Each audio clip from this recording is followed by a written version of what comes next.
the industry level and how this set of new bunch of millennial plus is going to look at it. So that puts us in a in a spot of how we can visualize and take this function to the next level. We've got to be more disruptive, I would imagine. Raj, I'm going to turn to you. Yeah, and going to track 3, which is employee experience. Employee experience is the new priority. What does it really mean, Raj?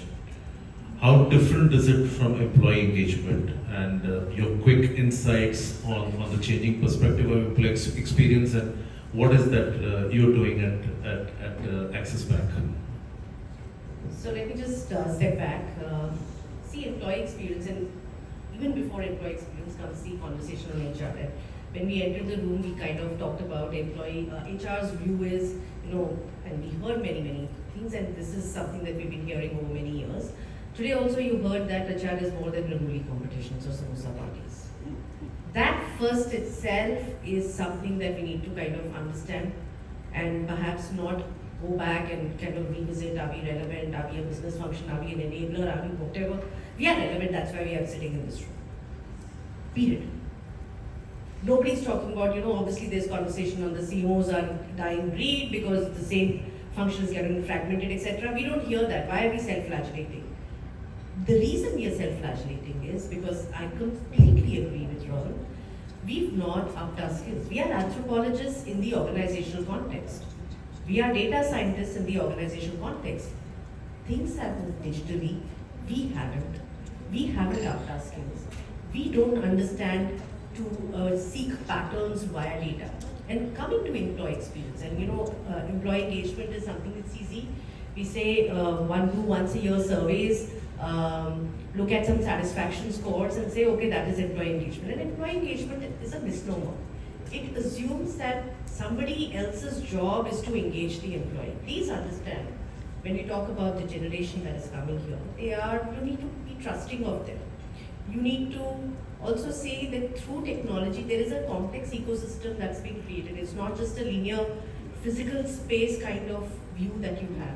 So employee experience is relevant because through multiple platforms that you reach out to the employee through the life cycle to deliver the outcomes that the role demands, the mandate of the organization, how is it getting delivered, whether through manager, technology, nudges, the experience that you have with your teams, the operating engine, all of that counts. I feel that employee experience is the means to driving the HR outcomes, period. And if you look at the outcome related stuff, it's very tangible, right? Your HR is chief productivity officers. HR members are also accountable for, let's say, the broader ones, attrition and so on and so forth. But they're also accountable for the social indicators like wellness, well-being, all of that. And I'll tell you, the reason employee experience is so critical, we are managing a universe of paradoxes. Disciplined, optimized execution to innovation. That's in HR's domain. We are managing the need for choice and flexibility to saying, tell me one thing to do. Not having those choices. Employees come in and saying, just tell me what needs to be done.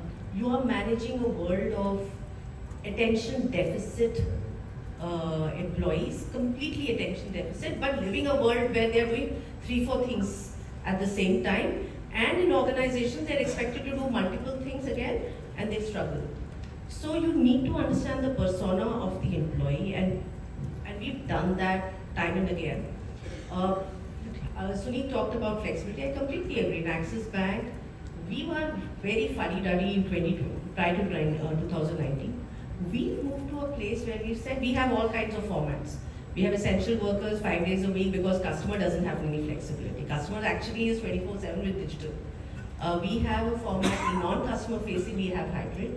We have a percentage who is remote.